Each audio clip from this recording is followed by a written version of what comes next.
Good morning, everyone. We are learning Mishna Harah,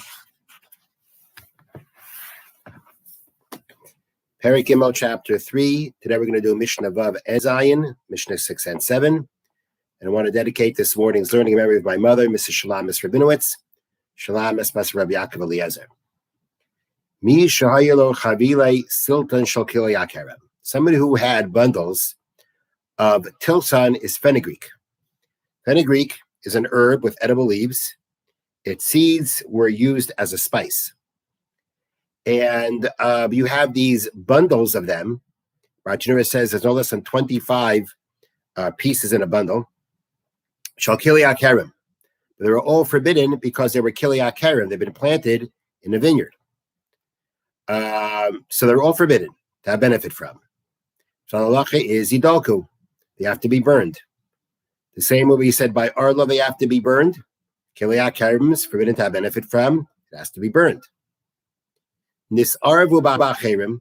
If, let's say, this bundle of forbidden fenugreek gets mixed into other bundles of fenugreek that are permissible, kulam yidalku. They all have to be burned. Divrei Rebbe Meir. These are the words of Rebbe Meir. Now, the rule is that kilei akerem, similar to Arla, if there are 200 times permissible against the forbidden, it's going to be nullified.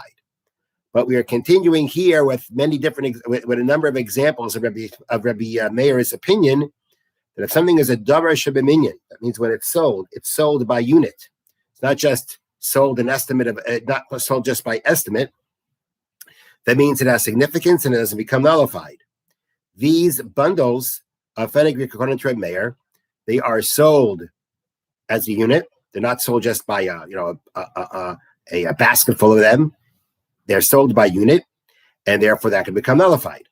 The Chachamim say yavu ve'echad u'masayim. The Chachamim say no, they can become permissible when you have a ratio of 200 to 1. 200 permissible bundles of fenugreek to 1 of kilei akerem, it becomes nullified.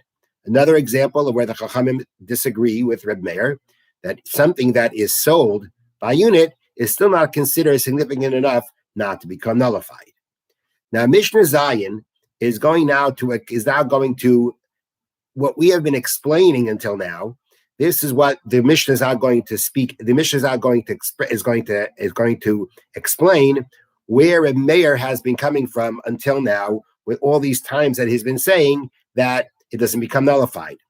So Reb Meir said, "Eshadar kilimanis." Whatever is counted, that means when it's sold, it's significant enough. It's not just sold by estimate, but rather it's sold by unit. Each unit itself is what it's sold by. Mekadosh. Then it's going to forbid. It will not be nullified, and it's going to forbid. No matter what your ratio is going to be, it's not going to help. The Chachamim say, the only thing that will not become nullified because of its significance are 6 things. There are only 6 things that fall into the category of something that's significant that they can't be nullified. Something that's just sold by unit, the Chachamim say that's not significant enough. But there are 6 things that are considered significant enough that the sages said there is no nullification. Rabbi Akiva says Shiva. There are 7 things. The Elohim, these are they. Now, whatever the Mishnah is now going to list as considered significant in Torah the Chachamim, these things were large, expensive, and the most outstanding of their species in Eretz Yisrael in the times of the Mishnah. Okay, so here's the list. Agoize perach, walnuts of an area called Perach. Rimayne Badan, pomegranates of a place called Badan. V'chaviyos stumais, sealed barrels of wine. V'chulfais trodden, the leaves of beets. It's explained down here in the notes. That is the leaves and long stalks that grow out of the beetroot. Certain varieties of beets have large leaves that grow from long, colorful stalks that emerge from the beetroot. These leaves and stalks are used as food. And these are what the Mishnah is saying are significant enough not to be nullified. So that's number 4. Number 5, the chulsei kruv, stalks of cabbage. Explain that to mean that is the stems with their leaves. In other words, heads of cabbage. The cabbages of Eretz Yisrael are very large and very tasty. Okay? Unalas Yamanis, and the Greek gourd. That also those are the 6 things that were significant enough based on, as I said before, their size, their value, and that they were a very their most outstanding of their species. Rabbi Akiva, those are these 6. Now, Rabbi Akiva said there's one more. There's a 7th, and that is af kikare shamalabayis.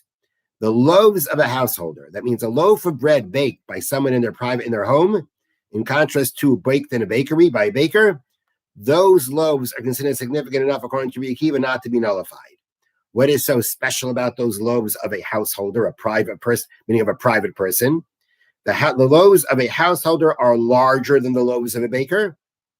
Additionally, the householder uses finer flour, which results in a better quality bread. That, according to Rabbi Akiva, was enough to make it be considered something significant that will not be nullified. The Chachamim did not agree with that. The Chachamim said there are 6. Rabbi Akiva added a 7th. Now, Haroi la arla arla la kilaya kerem. Now, when we're talking about this list of things that are forbidden, and because of their significance, not going to be nullified, in what way are we talking about that they're going to become forbidden? So on that, the Mishnah says, Haroi la arla, whichever ones on the list could be arla would be arla. The kilaya kerem, whichever ones could be kilaya kerem, means if they were planted in a vineyard, they become forbidden. Kilaya kerem, they would be forbidden because of the law of kilaya kerem. So going into the list itself, it works like this. Basically, the first 3 of the list are fruits. We have the walnuts, the pomegranates, and the grapes, the wine. Okay, those can be arla. Beet leaves, heads of cabbage, wheat gourd are vegetables. Vegetables are not arla, but they can become kilaya kerem. Now, kilaya kerem only applies to grains or vegetables grown in the vineyard, not a tree. So the fruits would not be kilaya kerem. Wine, which comes from grapes, which could be either arla or kilaya kerem, could have both prohibitions. Okay.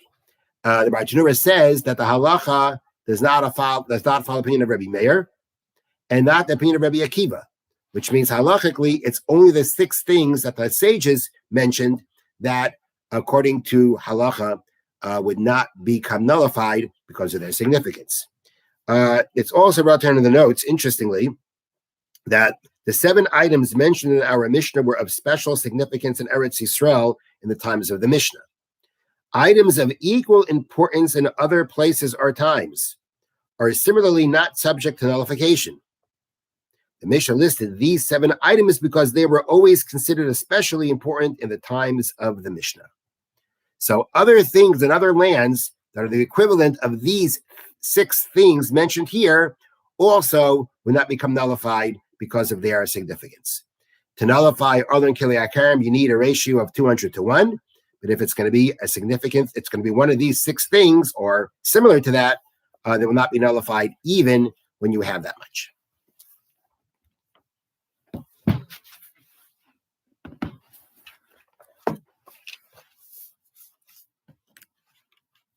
Okay, we continue in the laws of Rechilas from the Chavetz Chaim, Klal Vav, chapter 6, Sif Daled, paragraph 4. We're going to do 4 and 5.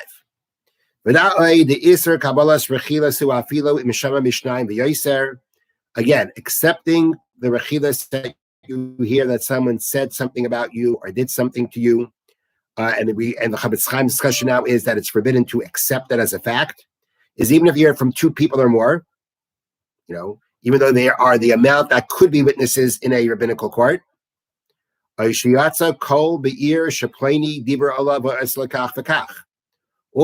become a report around town that this person did this to you. Meaning it's a report. It's a report that's spread, that has spread through the city. Nonetheless, you cannot accept these reasons to be able to say that it's true. And